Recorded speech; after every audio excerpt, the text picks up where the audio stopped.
This is the image that Russia does not want you to see. Not a battlefield photograph, not a missile impact crater, not a contested frontline map from eastern Ukraine. This is Vladimir Putin, the man who has controlled the world's largest country for 25 years, the man with the nuclear launch codes, the man who built his entire political identity on projecting strength. Sitting in an underground bunker beneath Krasnodar, surrounded by reinforced concrete, cut off from his own capital, cut off from his own parliament, cut off from the people who are supposed to be fighting this war in his name.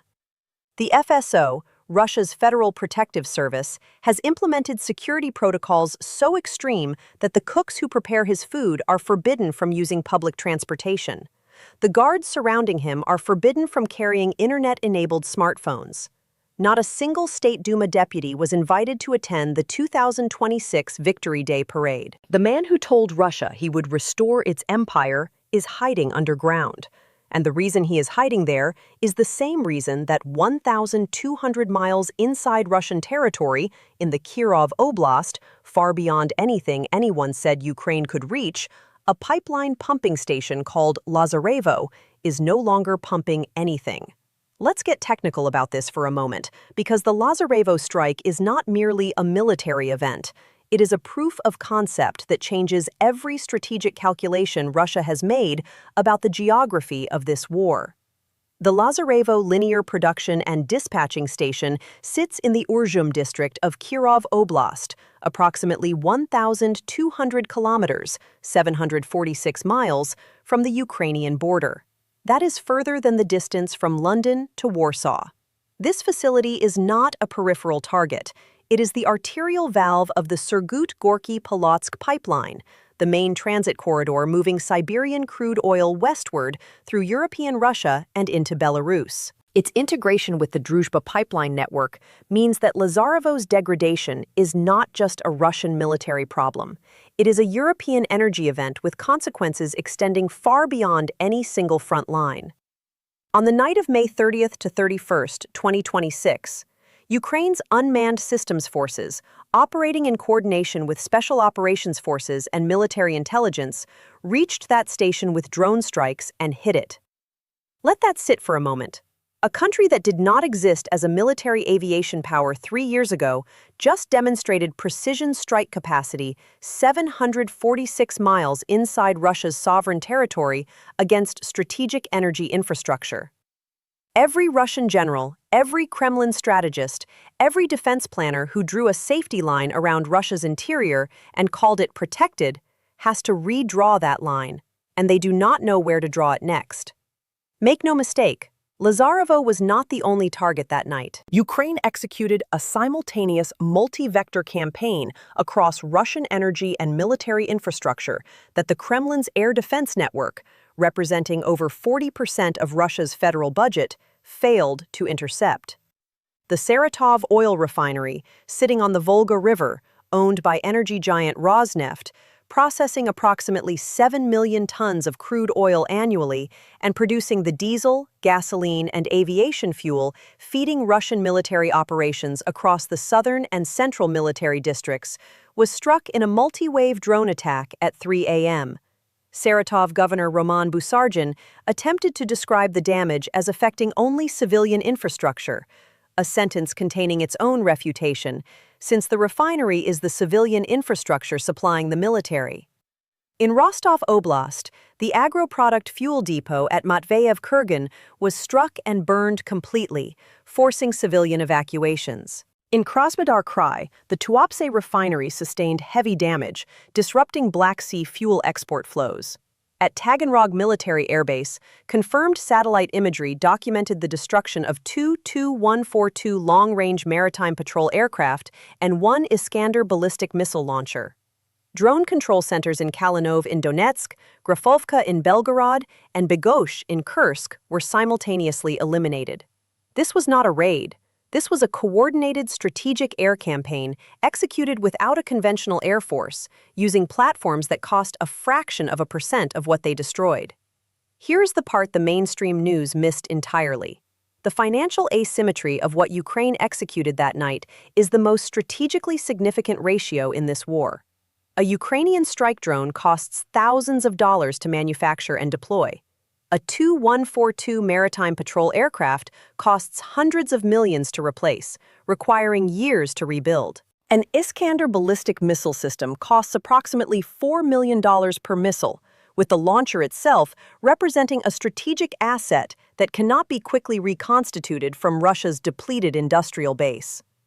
The Saratov refinery processes 7 million tons of crude annually. Damage to its core processing units represents not just physical repair costs, but months or years of reduced throughput across military fuel supply chains covering 2 military districts simultaneously. The Lazarevo disruption potentially affects the entire Surgut-Gorky-Polotsk flow regime, with downstream consequences for export revenue that Russia's federal budget, already burning through its entire projected annual deficit of 3.8 trillion rubles before May ended, with the actual figure reaching 5.9 trillion rubles through April alone, has zero fiscal room to absorb. Ukraine did not destroy buildings. Ukraine destroyed the financial architecture sustaining Russia's capacity to fight this war at a cost ratio that Russia cannot survive across any meaningful time horizon.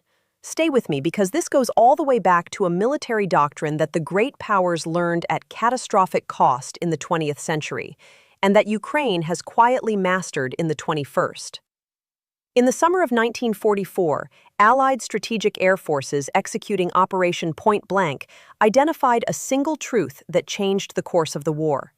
An army does not collapse when you destroy its soldiers. An army collapses when you destroy its fuel.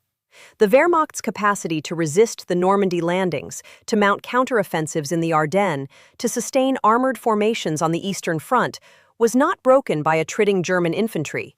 It was broken by destroying the synthetic fuel plants, the refineries, the rail junctions, and the pipeline infrastructure that kept German tanks moving and German aircraft flying. By late 1944, German armored units were being abandoned on roadsides not because they ran out of ammunition or soldiers, but because they ran out of diesel.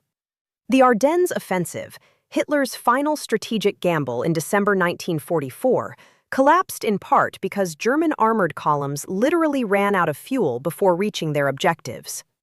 Ukraine has read that lesson and written it in drone coordinates. The Saratov refinery is not a single target. It is one node in a deliberate, systematic campaign to do to Russia's military logistics what Allied air power did to Germany's industrial fuel capacity in 1944, not to win a single battle, but to make every subsequent battle impossible to supply. The effect of this campaign is already visible on the ground in the most politically devastating location possible for Vladimir Putin. In occupied Crimea, the peninsula Putin seized in 2014, spent billions fortifying, and told the Russian people was an eternal part of Russia, as of May 30th, 2026, fuel is rationed. The Feodosia Maritime Fuel Terminal, 3 massive storage tanks serving Crimea's military and civilian logistics chain, was struck and destroyed in the same overnight campaign. Combined with the continuous interdiction of the R280 highway, the land bridge connecting occupied southern Ukraine to Crimea, targeted relentlessly by Ukraine's GUR-affiliated Nemesis drone unit, fuel tankers can no longer reliably reach the peninsula. Crimea's Russian-appointed leader, Sergei Aksyonov, and Sevastopol governor Mikhail Razvojayev announced emergency rationing on the night of May 30th. Sales of AI 95-octane gasoline at ATAN and test stations, Crimea's largest fuel distributors, are now restricted to a voucher system. AI 92-octane gasoline is limited to 20 liters per vehicle per day, with filling of portable containers completely prohibited. Aksyonov told the public that the situation would stabilize within 30 days. The lines stretching kilometers from Crimean gas stations tell a different story. This is not a temporary inconvenience. This is what the collapse of a military logistics chain looks like when it reaches the civilian population. Putin promised Crimea's Russian settlers safety, stability, and protection. As of May 30th, 2026, they cannot fill their gas tanks. Let's get technical about what is happening inside the Kremlin while Crimea runs out of fuel. Because the internal collapse is accelerating faster than the military collapse, and the mainstream media is not connecting the two. On December 22, 2025, Lieutenant General Fanil Sarvarov, head of the Operational Training Directorate of Russia's General Staff, was assassinated in central Moscow with a bomb planted in his vehicle. Not near the front, not in a contested zone, in Moscow. The Security Council meeting that followed became an open confrontation. General Gerasimov accused FSB Director Bortnikov and National Guard Commander Zolotov of catastrophically failing to protect Army Command personnel on Russian soil. Bortnikov responded that systematically preventing every attack on rear area targets was operationally impossible. This is Russia's most senior security officials screaming at each other about who is responsible for a general being blown up in the capital. The institutional rupture is total, and the consequence of that rupture is now engulfing former Defense Minister Sergei Shoigu, currently Security Council Secretary, who has been internally designated as a potential coup risk. Shoigu's longtime deputy, former First Deputy Defense Minister Ruslan Salakov, was arrested in March 2026 on charges of organizing a criminal enterprise and embezzlement. In late May, a court-ordered seizure of 5.5 billion rubles in assets connected to Salakov's network. This is not anti-corruption enforcement. This is the FSB surgically dismantling Shoigu's protective network, stripping the institutional armor from a man designated as dangerous, leaving him exposed in a system where exposed men disappear. Make no mistake, the fear driving these institutional purges is the same fear that drove Putin underground.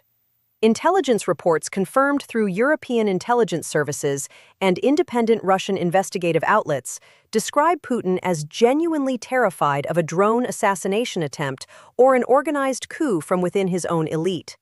Since March 2026, he has abandoned his residences in Moscow and Valdai entirely, spending the overwhelming majority of his time in hardened underground facilities in the Krasnodar region. The security protocols surrounding him signal not protection, but quarantine. Cooks and guards who serve him are prohibited from using public transit, because public transit creates surveillance exposure that cannot be controlled. His close staff are forbidden from carrying internet-enabled smartphones, because smartphones are coordination devices that could be weaponized against him. And not a single member of the State Duma was directly invited to the 2026 Victory Day parade. The man who built his legitimacy on public displays of national power is conducting national ceremonies from which he has excluded his own legislature. He is not governing Russia. He is surviving it from underground. The financial system sustaining this war is simultaneously cracking from the inside. Between May 1st and 11th alone, Russian citizens withdrew 210.5 billion rubles, approximately $2.9 billion, in cash from ATMs. That is 5 times the cash withdrawal rate of the same period the previous year. But May's figures did not arrive in isolation. March saw 300 billion rubles in cash withdrawals. April saw 607 billion rubles. The Russian public watching internet and mobile networks go dark as authorities jam drone communication frequencies, jamming that simultaneously disables banking applications and POS payment terminals, has made a rational collective calculation. The state cannot be trusted to keep the financial system operational. Central Bank Governor Elvira Nabiullina has been forced to revise the banking system's projected liquidity gap upward to between 1.5 and 2.1 trillion rubles. The State Duma passed emergency legislation giving the Federal Tax Service direct access to personal money transfer records and requiring proof of income sources for transfers exceeding 2.4 million rubles annually. The state is not managing an economy. The state is trying to prevent its own citizens from moving their money out of reach before the next operational failure makes that money worthless. The blueprint for where this ends is not complicated. Every power structure that tried to sustain a distant offensive war while its domestic logistics simultaneously collapsed arrived at the same destination through the same sequence. The supply chains failed before the armies admitted they were failing. The treasury was consumed by expenditure it could not replenish. The internal security apparatus turned inward against perceived internal threats rather than outward against actual external ones. And the populations being governed stopped believing the promises of stability before the governing structure understood that the promises were already broken. Ukraine struck 746 miles into Russia and destroyed a pumping station that moves Siberian oil westward. Russia's response was to ration fuel in Crimea, hide its leader underground, purge its generals' deputies, jam its own citizens' banking systems, and pass emergency laws restricting access to personal bank accounts. Subscribe to this channel right now and turn on notifications immediately, because in the next 48 to 72 hours, Aksionov's 30-day Crimea stabilization promise begins its real countdown against fuel lines that are not refilling and land routes that are not clearing. Watch whether Shoigu disappears from public view, because when the FSB finishes dismantling a man's network in this system, the man himself is usually next. And watch the Armenian crisis, because a country that cannot protect Crimea's fuel supply has a very specific credibility problem when it threatens military consequences against periphery nations that refuse its demands. The bunker is real. The rationing is real. The general was blown up in Moscow, and the pumping station 1,200 miles inside Russia is not pumping. Ukraine brought the war home, and Russia has no answer it has not already tried and failed.